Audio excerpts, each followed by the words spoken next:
So last weekend, my family decided to have one of those classic backyard barbecues, you know, the kind where Uncle Bob brings his world-famous ribs, and everyone pretends not to notice he buys them pre-marinated from Costco. The afternoon was going smoothly. Mom made her potato salad, with way too much mayo. As always, my cousin tried to teach Grandma how to use Snapchat, and Uncle Bob was in his element, wearing his grill sergeant apron and barking out grilling tips like he's hosting a cooking show. The only mildly weird thing was this sort of smoky, rubbery smell wafting from the grill area, but we figured Bob was trying out a new recipe.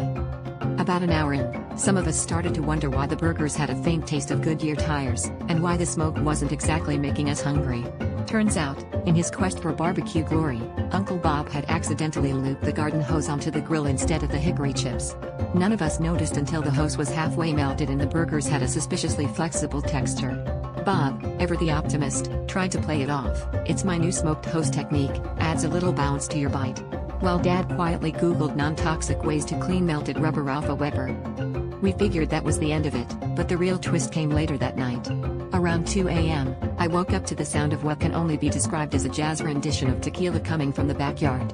I peeked out my window and saw a group of raccoons, all wearing what looked like tiny sunglasses made from bottle caps, jamming out with pieces of the melted hose. One was slapping the hose like a stand-up bass, another was twirling a spatula as a drumstick, and the third, well, I think he was just there for moral support, but he definitely had the attitude of a jazz pianist.